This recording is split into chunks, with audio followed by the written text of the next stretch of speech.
Welcome back to another episode of my trading vlog, where most of the views come from returning subscribers. If that's you, please give me a like. If not, consider subscribing. We're going to make the rounds today. That means SPY, AMC, GameStop, Tesla, Bitcoin, PLBY, and NVDA. If you didn't watch my last video, I really recommend it. It's right here. It's called Elliott Wave Explained. I go through and describe what I do in this analysis. It doesn't make sense to a lot of people, so I break it down there for quite a long time. And in there you're going to see that I made a short-term forecast for PLBY, which happened completely perfectly per the analysis. It was great. If you not follow me on Twitter, follow me on Twitter. I make at least 3 posts a day. I try to hit AMC, GameStop, maybe SPY, maybe PLBY. Just depends what I'm feeling. Let's get going on the charts with SPY on the hourly time frame. You're gonna see that we've had a pull up and a rejection from that 443 level. That's the level I'm waiting to see whether or not we're gonna get bullish continuation, but I believe that we're actually seeing SPY top out at this point.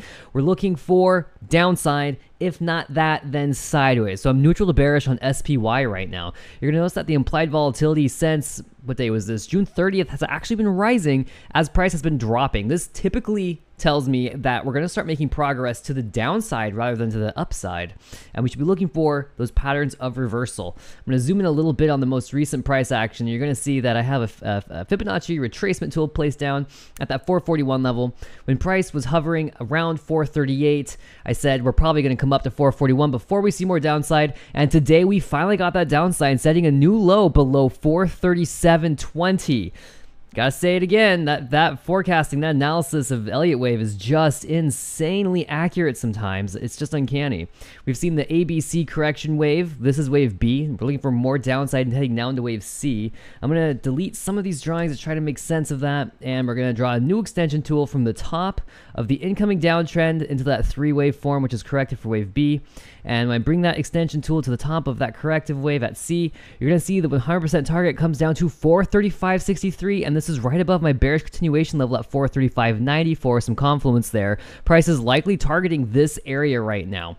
We may find ourselves in some sort of a pennant until then, and it could break to the downside. It really could. We don't have quite enough touch points to do a chart pattern analysis, and so I think the best thing to do right now is wait for the A, B, and C wave to push down and reach 435 before we see more upside. I'm going to go ahead and turn on the daily time frame and look at the candles. Typically I turn the candles off, but sometimes it's good to know what's going on. Looks like volume was below the 30-period average. The RSI is trying to get higher, but we've had a bearish divergence now form on the daily time frame where the RSI peaked at 76 with the price on June 15th. We set a new high in price on the 3rd of July, but as you can see, the RSI did not come as high. This creates that bearish divergence. We are at least expecting corrective sideways grind from here. Implied volatility you can see there picking up as price begins to drop. Today's candlestick was green, but this huge wick from the last trading session is pretty daunting.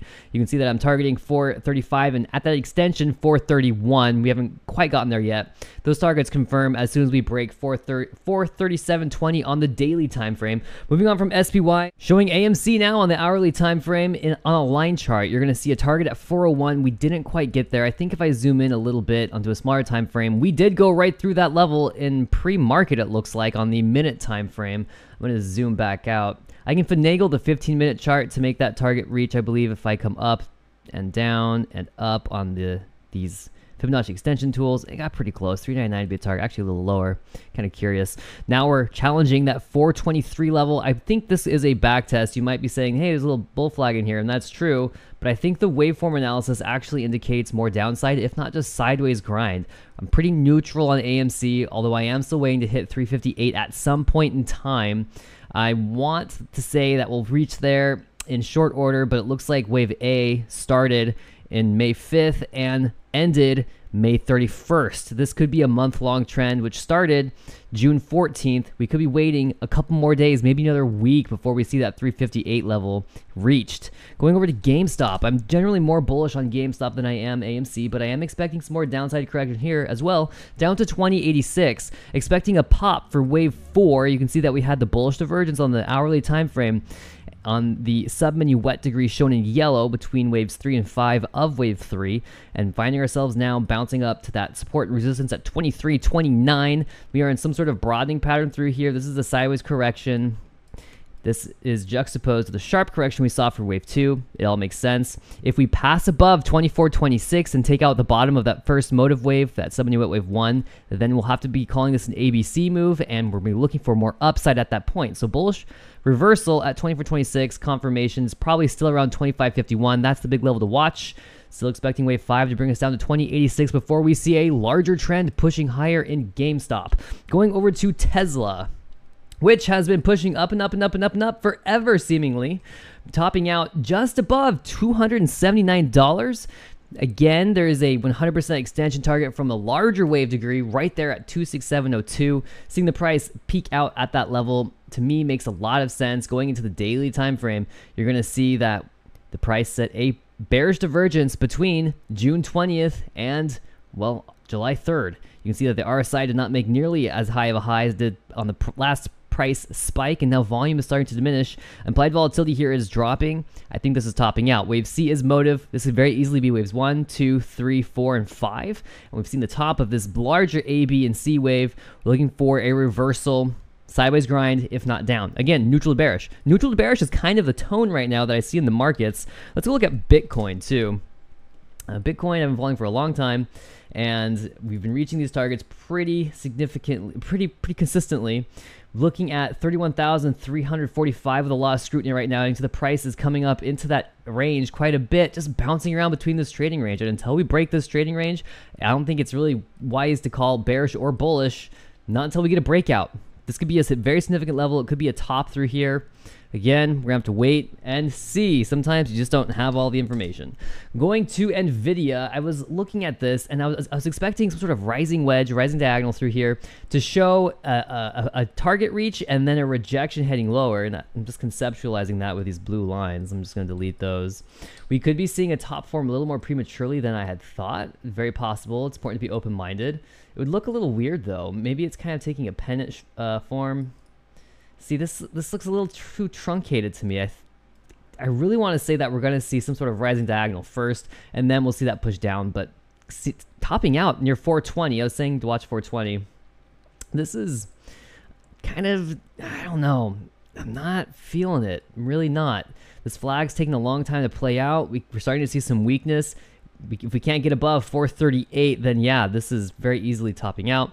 Again, neutral to bearish. It's neutral to bearish everywhere I look, except PLBY. I like PLBY. I'm very bullish on PLBY. If you didn't watch that video I pointed out at the beginning of the video, you should definitely go watch it, because we definitely got this ABC push to challenge this downtrend. Picture perfect. Just picture perfect. It was beautiful. And now we're seeing a dip in a corrective wave, which I'm calling wave 2 at the minuet level, and you can see implied volatility is suddenly skyrocketing. That's really interesting, isn't it? As price is heading higher after dipping pretty hard. Zooming into the the minute time frame here, you can see what that looked like. And the price extremes, of course, are a little bigger. This does look like a flag, doesn't it? Nice ABC push and a flag. If we get an upward breakout above the top of the flagpole at 182, then great. Then we're targeting much higher things. I'm gonna just make a small price target off of here, going from the base to the top of the flagpole, bringing it down to the bottom of the correction. First target's towards 197. That would be a nice, generous pop, wouldn't it? And it would get us above 186, which would, of course, confirm a larger move on a larger wave degree, which would push us up towards 250, I believe. Looking good right now. It looks like we got another big pop there. Let's go have a look at that. Wow. Maybe I turn on a candle chart, too, just to... Yeah, see, after hours, it's just like... I don't know, probably 1 or 2 orders. Pretty light volume here on PLBY still. Until I think they have a news event coming up. Eventually, that will help bring attention to the stock. We could very well be looking at some sort of a triangle through here. Near an upward breakout. Very, very possible. Volume today, I think, was pretty good. I'm going to go into the daily time frame and turn on a candle and delete that. I think that's how I'm going to make my thumbnails. You can see we actually had a pretty big wick on today on the daily. This looks kind of bearish, doesn't it? Big rejection coming down. Volume was just below that 30-period average. RSI, of course, coming up. Implied volatility is now positively correlated with the IV, which is what I'm looking for. You might not look at this candlestick pattern and say, hey, that looks bullish. But as soon as you zoom into the 1 minute, you get some more context. You say, okay, so we had that rally early on in the day, and that correction took place for the rest of the trading session, and that's what created that giant wick. Is it bearish? Not necessarily. Not when you understand that the bottom came in 2 trading sessions before. That's what I have for today's video. It's getting too long. Happy trading.